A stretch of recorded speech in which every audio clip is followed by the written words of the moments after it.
Russian court نے mark کوگل کو drugs رکھنے کے الزام میں 14 سال قید کی سزا سنائی تھی۔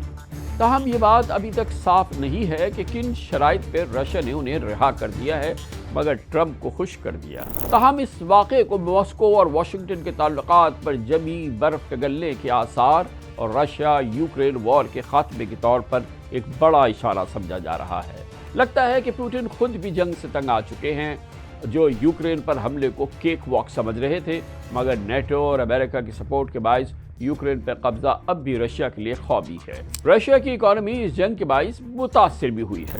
یورپ کو آئل اور گیس کی سپلائی رشیا کا بڑا ویپن سمجھی جاتی تھی، لیکن جنگ کے دوران رشیا کو تجارتی پابندیاں یا سینکشن سے بہت بڑی معاشی نقصانات ہوئے، جبکہ یورپ نے پچھلے 3 سال کے دوران آئل اور گیس کے شعبے پر امریکہ پر اپنا انحصار بڑھایا۔ کیونکہ ٹرمپ نے رشیا کو بھی جنگ نہ روکنے کی صورت میں مزید سینکشنز کی دھمکی دی تھی، لیکن کون نہیں جانتا کہ ہاتھی کے دانت کھانے کے اور دکھانے کے اور ہوتے ہیں۔ ٹرمپ کا تو انتخابی نشان بھی ہاتھی ہی ہے۔ مبصرین کے مطابق امریکہ صدیوں سے ورلڈ پالیٹکس میں کیرٹ اینڈ سٹک کی پالیسی پر عمل کرتا ہے، اور اب واشنگٹن اس جنگ کا خاتمہ اپنے اکنامک انٹرسٹ کی صورت میں چاہتا ہے۔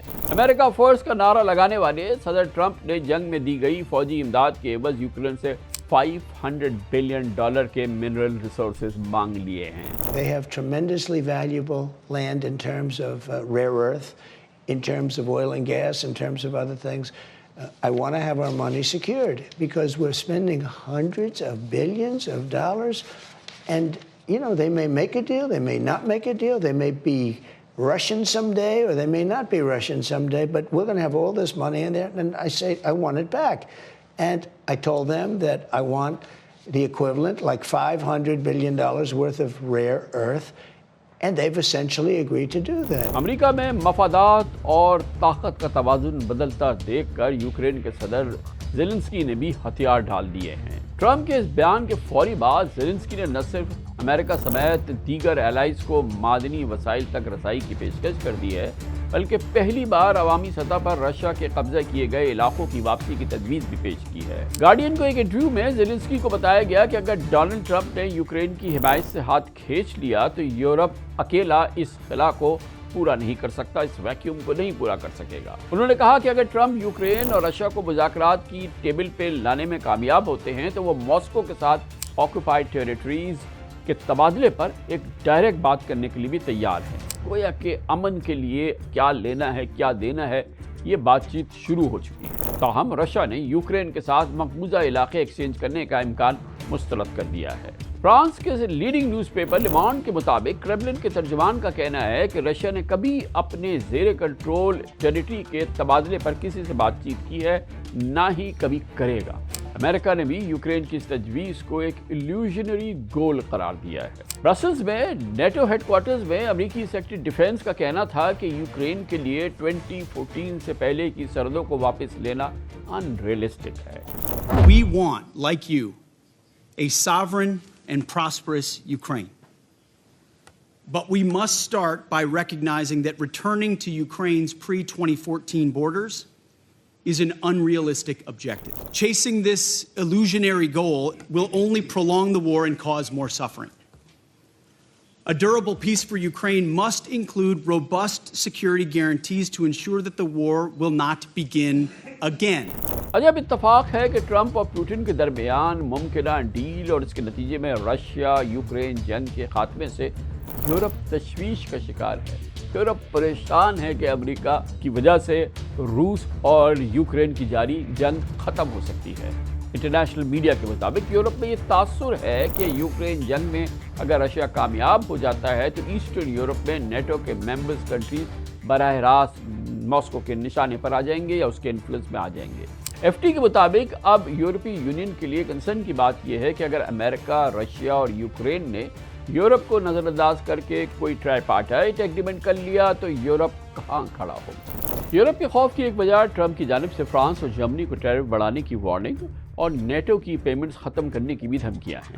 اس بیک گراؤنڈ کی ٹائمنگ میں رشین پریزیڈنٹ پوٹن کا ایک ایگریسو بیان سامنے آیا ہے، جس میں انہوں نے کہا ہے کہ یورپ جلد ہی ٹرمپ کے سامنے سر جھکائے کھڑا ہوگا۔ ایک جانب تو رشیا یوکرین جنگ ختم ہونے کی امید ہو چلی ہے، تو دوسری طرف یورپ میں رشیا کے حوالے سے کسی نئی جنگ کے آغاز کے خدشات جنم لے رہے ہیں۔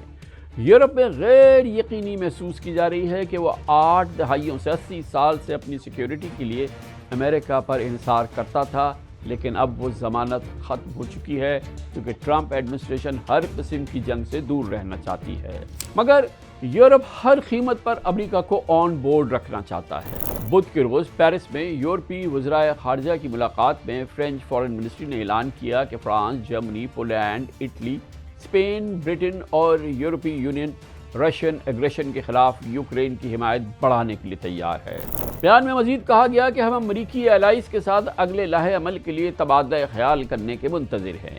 کسی بھی مذاکرات میں یوکرین کو شامل کیا جانا چاہیے اور یوکرین کو مضبوط سیکیورٹی ضمانت فراہم کی جانا چاہیے، یہ یورپ کا ماننا ہے۔ یوکرین میں ایک منصفانہ دیر پاس ڈیوریبل پیس مضبوط ٹرانس اٹلانٹک سیکیورٹی کے لیے ضروری ہے۔ We have always underlined that it's about the territory and the sovereign integrity of Ukraine. And there can be no decision about Ukraine and without Ukraine. And it's also heavily important that Europe stands united and we are prepared for common negotiations. Les Européens, quant à eux, je le dis. یورپی ممالک کو Ukraine کی security کے لیے اپنا کردار ادا کرنا ہوگا، اگرچہ اس میں وقت لگ سکتا ہے، لیکن انہیں یوکرین کے نیٹو میں شامل ہونے کے امکان کو نظر انداز نہیں کرنا چاہیے، کیونکہ یہ یورپی ممالک کے لیے سب سے مضبوط سیکیورٹی ضمانت ہے۔ ایف ٹی کے مطابق پیرس کی سوربون یونیورسٹی میں رشیا یوکرین وار کے بیک گراؤنڈ میں لیکچر دیتے ہوئے امریکن ہسٹورین ٹیموتھی سائڈنر نے یورپی باشندوں کو بہت اہم پیغام دیا۔ انہوں نے کہا کہ یہ یورپ کے لیے فیصلہ کن مومنٹس ہیں، کیونکہ امریکہ ان کے لیے اب کچھ نہیں کرے گا۔